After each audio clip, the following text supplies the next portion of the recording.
Once upon a time, there lived a poor woodcutter in a small village.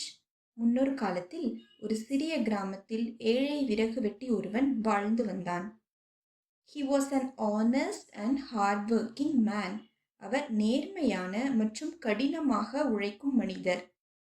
Every morning he went to the forest with his axe to cut trees. ஒவ்வொரு காலையிலும் அவர் தனது கோடரியுடன் மரங்களை வெட்டுவதற்காக காட்டுக்கு செல்வார். He sold the wood in the market and earned money for his family. அவர் விறகுகளை சந்தையில் விற்று தனது குடும்பத்திற்கு தேவையான பணத்தை சம்பாதித்தார். One day he was cutting a tree near a river. ஒரு நாள் அவர் ஆற்றின் அருகில் ஒரு மரத்தை வெட்டி கொண்டிருந்தார். Suddenly his axe slipped from his hand and fell into the river. திடீரென்று அவரது கோடாரி கையிலிருந்து நழுவி ஆற்றில் விழுந்தது. The river was deep and he could not find his axe. ஆறு மிகவும் ஆழமாக இருந்ததால் அவரால் தனது கோடாரியை கண்டுபிடிக்க முடியவில்லை. He became very sad and started to cry. அவர் மிகவும் வருத்தமடைந்து அழ ஆரம்பித்தார். At that moment, a kind fairy appeared near the river. அந்த நேரத்தில் ஒரு அன்பான தேவதை ஆற்றின் அருகில் தோன்றினாள். The fairy asked, "Why are you crying?"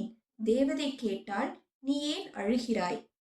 The woodcutter replied, "My axe fell into the river. It is my only axe. Without it, I cannot earn money." மரம் வெட்டி என் கோடரி ஆற்றில் விழுந்து விட்டது. அதுதான் என்னிடம் உள்ள ஒரே கோடரி. இது இல்லாமல் என்னால் பணம் சம்பாதிக்க முடியாது என்று பதிலளித்தான். The fairy smiled and disappeared into the river. தேவதை புன்னகைத்துவிட்டு ஆற்றுக்குள் மறைந்தாள். After a few minutes, she came back with a beautiful golden axe. சில நிமிடங்களுக்கு பிறகு அவள் அழகான தங்க கோடாரியுடன் திரும்ப வந்தாள். She asked, "Is this your axe?" அவள் கேட்டாள், "இது உன் கோடாரியா?" The woodcutter said, "No, it is not mine."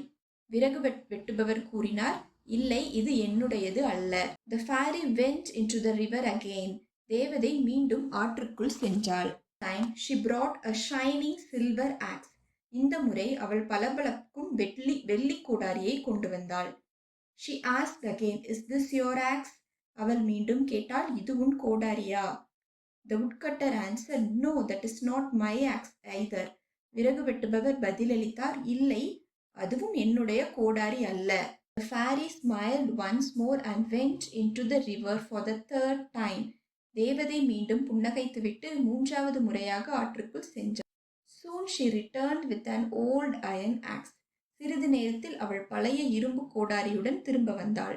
Woodcutter's face became bright with joy. விறகு வெட்டுபவரின் முகம் மகிழ்ச்சியால் மலர்ந்தது. He happily said, "Yes, this is my axe."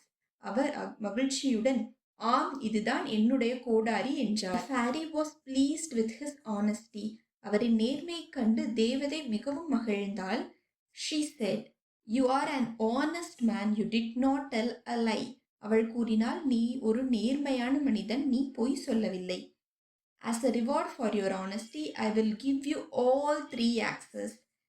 உன் நேர்மைக்கான பரிசாக இந்த 3 கோடாரிகளையும் உனக்கே தருகிறேன்."